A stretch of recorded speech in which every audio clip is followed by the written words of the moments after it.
Hey guys, me Sam Stein, managing editor at the Bulwark, joined by Andrew Egger and Ben Parker to talk about pretty much the craziest shit we've seen in a long time. We are also sitting around today waiting for the impact of the Trump tariff regime to kick in. And then at roughly, I don't know, 1:15 or so, that's about right, Trump puts out a tweet, post, a bleep, whatever you want to call it, announcing that he is not, in fact, going forward with the tariffs that he had outlined. He's going to jack up the ones on China to about 125%. And then, Andrew, correct me if I'm wrong, he's going to put a pause, a 9-day pause on tariff hikes for 75 countries that have approached him and been receptive or not adversarial towards him. And but he will have a 10% reciprocal tariff in place with those countries still. I don't know. It's very hard because we're just reading a bleat to figure out what's going on. Why don't you break it down for us, Andrew? Yeah. So bottom line, we are so back. The markets have gone absolutely berserk based on this tweet. Let's just pause for 1 second to dwell on how insane it is that this is how we get any news at all, let alone the news that is, so world historically important that it has caused the NASDAQ to jump. Every time you refresh it, it's a little higher. Hockey sticks, baby. This bleat is all we have. We don't have a statement for the White House. We don't have specifics yet. And the bleat is obviously written in Trump's own voice. It's a little bit unclear. But essentially what happened is Trump slapped these Liberation Day tariffs on a few days ago, right? And it was a 10% baseline tariff on basically everywhere in the world. But the real kicker was these reciprocal tariffs that he layered on top, which were massively, massively larger than that, upwards of 50% on a lot of countries, or in the neighborhood of 50% on a lot of countries, basically just extinction level tariffs for most trade between us and a lot of different places. Different countries have responded to that in different ways. So China and the EU both have responded within the last 48 hours by slapping new reciprocal tariffs on us. And the markets have suffered from those. But the real reason that things have been diving down so hard is basically just that there's no safe haven, right?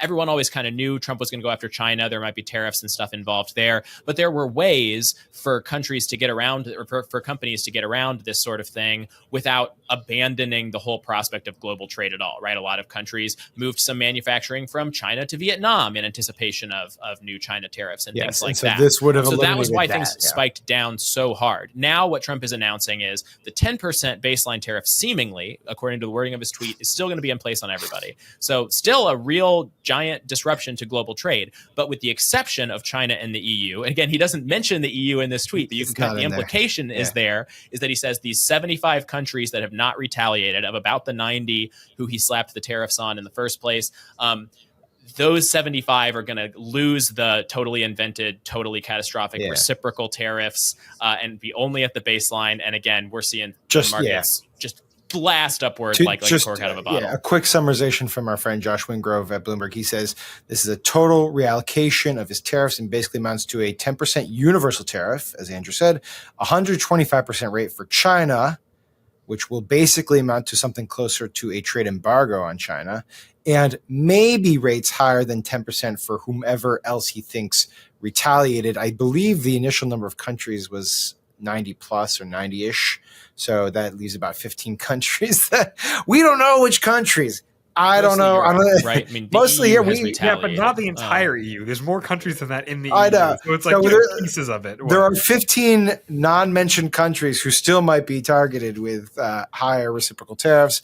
We don't know. We're just going off of the bleat. So, odd way to make economic policy, Ben. Yeah, definitely. I think Andrew wrote about this. We saw a little hint of this earlier when there was that fake headline going around that they were going to do the Walter Bloomberg one? Yeah, the Walter Bloomberg. He was just a couple days ahead. He was just a couple days ahead of the news, maybe like 24 hours. He was pre-right. He got it right, yeah. Yeah, he was just right there. And, they saw how the markets reacted. This huge spike that lasted all of, 5 minutes yesterday when everyone thought the tariffs might be not even coming off, mind you. The tariffs aren't off. They're delayed for 90 days. Now, who knows? A lot can happen in 90 days. But the fact that yesterday the White House didn't just take the win and come out and be like, yeah, we are delaying them. Ben, look, the market's doing great. It's not even that. It's not even that, because last night, I think, I don't know if you watched it. I know Andrew did because it was in Morning Shots. But last night Trump was at the NRCC dinner. And he was talking about the tariffs in ways that suggested no pullback whatsoever. I think his quote was, "This time I'm doing what I want to do with respect to tariffs. This time I'm doing what I want to do with respect to the tariffs." And then he like within 12 hours, just completely reverses. I'm laughing because I'm relieved for the market. But this is a horrible way to produce global trade policy. It's unbelievable. Yeah. And like, how are businesses supposed to make decisions when Trump can turn up tariffs to 125% on a whim and then take them off on a whim? Like, yeah, things are better than they would have been before, but they're not better than they were 3 months ago. Well, in the most ideal situation, right? I mean, if you were Trump, you would say, well, now you have 90 days to move all your manufacturing to the U.S. Great. Okay, you have 90 days. 90 days to build factories. People watch this Bulwark channel, man. You have 90 days to train people to do all your manufacturing. That was done. 90 days to build a factory, hire a bunch of workers, and train them on the process. Yes, that's going to work. So we should talk a little bit more just about the structure of this tweet because it's so good. Because all the stuff Ben is talking about, we have to be technically correct. A close reading of Truth Social post. All the stuff that Ben is talking about is true. Like if the point of the White House here were to like make things easy for the business climate, but all the chaos and stuff, they have not shown any indication that they particularly care or that it matters to them at all. Based on the White House's rubric for how they are strategically assessing all this tweet is very funny because this post, this bleat is very funny. Thank you. Because the whole question for them is, gosh, we've got these markets cratering. How the heck can we stop the bleeding here without making it appear that we are reversing course, that we're weak, that we are, well, how do they do that? Well, the way they do it is by leading off with the China news, right? I mean, yes, he did bury it. Based on the lack of respect that China has shown to the world's markets, I am hereby raising the tariff charge to China by the United States of America to 125% effective immediately. At some point, hopefully in the near future, China will realize that the days of ripping off the USA and other countries is no longer sustainable or acceptable. So he leads with like I'm the alpha dog. China can't tell the US what to do. It's the other way around. We're the bosses. And then he's like, and also, by the way, because these other countries were nice enough to reach out to us about, to come to us hat in hand and do the sir story. Like, please, sir, what can we give you, sir? Because of that, that's not the reason. Like they're gonna, Donald but they're Trump also could give a shit whether any country came petitioning him. He's not rewarding them. He is stopping the bleeding here, and I think it was finally impressed on him that this is the way that he could do that while still saving a little bit of face in the. But this is why whenever Tim and I talk and we do the over unders on how long the tariffs will last or if they'll go in place at all, I always take the under because I just feel like this is ultimately just what Trump does. It's erratic. And then his favorite thing is to try to take credit for fixing the problem that he created. He's gonna say this is the best thing the stock market's had in years. Yeah. But, so just to give you an idea, my dentist made this point to me the other day when I went in for a cleaning. He like your teeth. Great, they're doing great, but really my dentist wanted to talk about the tariffs. That's really what he wanted. He's like, your teeth are fine. Let's talk about trade. He like pulls away from the chair and he's like, he's done this before. Like he's tried this before, and every time the same thing. Like, why does he keep trying the same thing? 90 days, we're gonna be back. He's like, all right, tariffs are back on. Markets are gonna tank. Oh, I took them off. Look at what I fixed the problem that I created. Right. Aren't I amazing? We're just gonna do this for 4 years, right? Yes. Back and forth and back and forth. Because I think my theory. That's such a good point. See, my theory, because obviously, not obviously, but it seems clear to me that he likes doing this.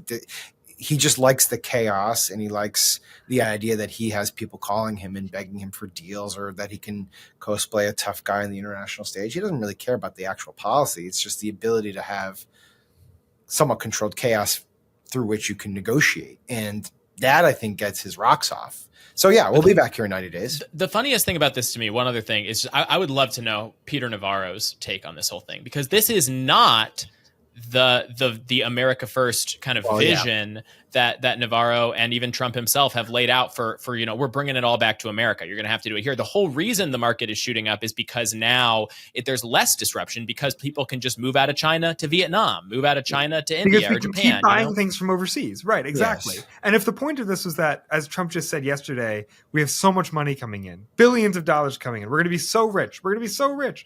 Well, what, now he's making us poor by taking the tariffs off? Well, exactly. And the tariffs were supposed to be the revenue raiser for a bunch of different initiatives. I guess we don't get those now. And then to your point, Navarro and Stephen Miller, it was all about nationalizing pipelines and supply chains and things like that. And I guess we'll have to wait for 90 days for those as well. I will note, because it's just so extraordinary and it gave me the giggles. Howard Lutnick went on Twitter to talk about the bleat that was put up by Trump. And I just want to read it because I think we should marinate on it for a bit. Scott Bessent and I sat with the president while he wrote one of the most extraordinary truth posts of his presidency. The world is ready to work with the president to fix global trade, and China has chosen the opposite direction. Does this qualify as the most extraordinary truth post of his presidency? I haven't really taken stock of all of the truth posts. It's up there, I guess. There have been a lot in the first 3 months, I guess. So, maybe the only one that boosted markets 10% in about 5 minutes. So I have to say that we've talked about the drama between Navarro and Musk in the Trump administration. Yeah. The Bessent Lutnick drama is so good. Like, wasn't Lutnick originally supposed to be Treasury Secretary, but then he lobbied too hard for it? So like Scott Bessent is only there to frustrate Howard Lutnick, and it's working. And it's like you can't keep track of which one's arguing which point. They're either negotiating or they're not negotiating. This isn't negotiating. It's like there's so many different variables coming from this White House. Any other final thoughts, Andrew and Ben? We should just be grateful for this moment, because the news is always so stupid, and this is I'm so grateful. stupid. But at least this is one of those stories where they're doing this insanely stupid stuff, but to an outcome that is so much less worse than the one we thought we were going to get. Yeah, except we're going to be back in 90 days doing the same exact thing. Yeah, they're backing off, and all the funny is in how they're pretending that they're not, but they are, and it's great. Yeah, we're still worse off than we were a year ago, but better off than we were a day ago. So there's that. I will say the funniest part of this to me was the very last sentence of Trump's post, which we didn't talk about, which is, "Thank you for your attention to this matter." I didn't read that far. Oh my God. Thank you. You're welcome. You're welcome that I paid attention. All right. Andrew Egger, Ben Parker, thanks so much. Thank you guys for watching. Subscribe to the feed where you get really insightful and humorous content like this about incredible movements in our stock market and global finances. Stay tuned. We'll be in touch. Talk to you soon. Hey, YouTube fam. If you want to support the Bulwark, the best way to do it is by becoming a YouTube Bulwark Plus member. The Bulwark is truly independent. We have no corporate overlords. We're not settling any dumb lawsuits with Trump. By joining, you help support our work, and you can get a bunch of perks right here on this platform.